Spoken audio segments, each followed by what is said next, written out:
अगले साल होने वाले लोकसभा चुनाव में फिर से भगवा झंडा बुलंद करने को भाजपा ने अपने दिग्गज मैदान में उतार दिए हैं। लक्ष्य 80 की 80 सीटों पर विजय का है। ऐसे में कमल कैंप का फोकस रोहिलखंड से लेकर पूर्वी यूपी तक ऐसे सभी क्षेत्रों पर है जहां 2019 में भाजपा को हार का सामना करना पड़ा था।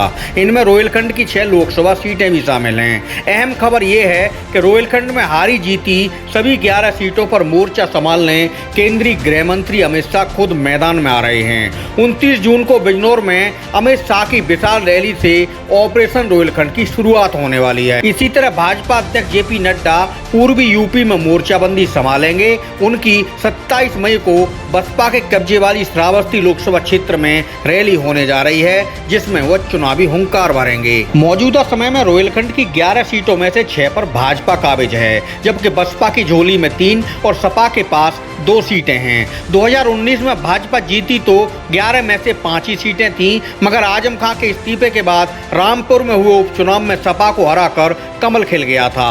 पिछला लोकसभा चुनाव सपा और बसपा ने मिलकर लड़ा था। नेताजी मुलायम सिंह यादव और बसपा सुप्रीमो मायावती के बीच अतीत की कड़वाहट को किनारे रखकर सपा प्रमुख अखिलेश यादव ने साइकिल हाथी की दोस्ती जरूर गांठी थी, मगर इसका घाटा खुद समाजवादी पार्टी को ही उठाना पड़ा था। अखिलेश से चुनावी दोस्ती के बीच मायावती की पार्टी बसपा ने जहां प्रदेश में 10 सीटों पर विजय हासिल की थी, वहीं समाजवादी पार्टी महज 5 सीटों पर सिमट कर रह गई थी। सैफई परिवार में मुलायम सिंह यादव मैनपुरी और अखिलेश यादव के आजमगढ़ को छोड़कर बाकी कोई नहीं जीत पाया था। कन्नौज से अखिलेश यादव की पत्नी डिंपल यादव और बदायूं से भाई धर्मेंद्र यादव भी शिकस्त खा बैठे थे। हालांकि रामपुर में समाजवादी पार्टी के महासचिव आजम खान ने समाजवादी परचम लहराया था।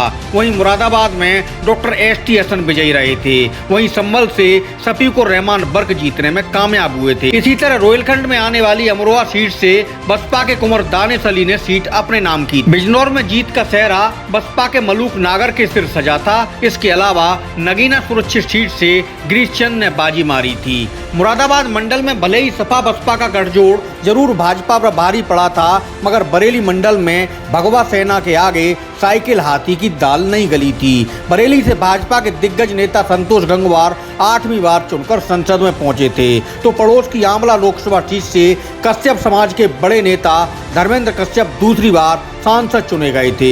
समाजवादी गढ़ माने जाने वाले बदायूं में सपा प्रमुख अखिलेश यादव के भाई धर्मेंद्र यादव को पटकनी देकर भाजपा उम्मीदवार संघमित्रा मौर्य ने कमल खिलाया था। ऐसे ही पीलीभीत में भाजपा प्रत्याशी वरुण गांधी बड़े अंतराल से चुनाव जीते थे। साथ ही शाहजहांपुर सुरक्षित सीट से मुकाबला भाजपा उम्मीदवार अनुज सागर ने अपने नाम किया था। उससे पहले 2014 के लोकसभा चुनाव पर गौर करें तो भाजपा की पूरे रोहिलखंड में प्रचंड आंधी चली थी। बरेली से संतोष गंगवार, आमला से धर्मेंद्र कश्यप, पीलीभीत से मेनका गांधी और शाहजहांपुर से कृष्णराज ने जीतकर भगवा झंडा बुलंद किया था। हालांकि बदायूं में सैफई परिवार के धर्मेंद्र यादव उस वक्त भी अपना कब्जा बरकरार रखने में सफल रहे थे, मगर मुरादाबाद मंडल में भाजपा ने सपा बसपा कांग्रेस सबके तंबू उखाड़ दिए थे। 2014 में भाजपा की टिकट पर चुनाव लड़े बिजनौर से कुंवर भारतेंद्र सिंह, नगीना से यशवंत सिंह, मुरादाबाद से कुंवर सर्वेश कुमार,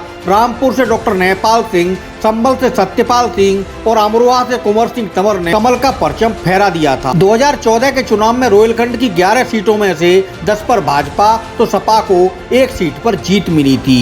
बसपा 2014 में रोहिलखंड क्षेत्र में अपना खाता भी नहीं खोल सकी थी, मगर 2019 में मायावती की पार्टी रोहिलखंड में 3 सीटें जीतने में कामयाब रही। 2019 में रामपुर से सांसद बने आजम खान ने बाद में विधायक बनने पर लोकसभा से इस्तीफा दे दिया था। उसके बाद हुए उपचुनाव में भाजपा के घनश्याम सिंह लोधी ने सपा उम्मीदवार को शिकस्त देकर सीट अपने नाम कर ली थी। मौजूदा वक्त में देखें तो रोहिलखंड की 11 सीटों में से भाजपा के पास 6, बसपा के पास 3 और सपा के पास 2 हैं। राज्य की 80 की 80 सीटों पर विजय प्लान बना चुकी भाजपा जहां बरेली मंडल की सभी 5 सीटों पर जीत की पिछली कहानी दोहराने की तैयारी में है, वहीं मुरादाबाद मंडल में 6 सीटों पर भी विजय लक्ष्य बनाकर पार्टी काम कर रही है। सूत्रों के मुताबिक बसपा के हाथों हारी हुई सीटों फोकस करते हुए भाजपा हाईकमान ने रोहिलखंड के मोर्चे पर केंद्रीय गृह मंत्री अमित शाह को जुटा दिया है। वहीं पूर्वी यूपी के मोर्चे पर राष्ट्रीय अध्यक्ष भाजपा जेपी नड्डा लग गए हैं। अमित शाह 29 जून को बिजनौर में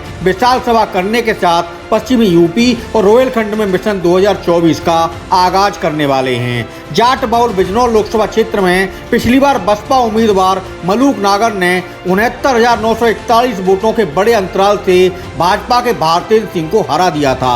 भाजपा के चाणक्य कहे जाने वाले अमित शाह बिजनौर से रोहिलखंड ऑपरेशन की शुरुआत करने जा रहे हैं, तो सियासी हलकों में सबकी निगाहें उन पर टिकी हैं। भाजपा सूत्रों का कहना है कि मुरादाबाद से ताल्लुक रखने वाले भाजपा प्रदेश अध्यक्ष भूपेंद्र सिंह चौधरी की ताजपोशी कर पार्टी रोहिलखंड में पहले ही जाट दांव खेल चुकी है। प्रधानमंत्री नरेंद्र मोदी और मुख्यमंत्री योगी आदित्यनाथ के साथ भाजपा अध्यक्ष भूपेंद्र चौधरी अब गृह मंत्री अमित शाह के साथ मिलकर बिजनौर से चुनावी अभियान की शुरुआत करने वाले हैं। रोहिलखंड की लोकसभा सीटें मुरादाबाद, रामपुर, अमरोहा, नगीना, संभल, बदायूं, बरेली, आमला, शाजापुर और पीलीभीत में भगवा रंग जमाने को आगे भाजपा बड़े बड़े दांव खेलती नजर आएगी। सूत्रों के हवाले से खबर ये भी है कि अपने विजय प्लान को लक्ष्य तक पहुंचाने को भाजपा अब की बार टिकटों में नए योग बनाकर नवीन प्रयोग भी कर सकती है।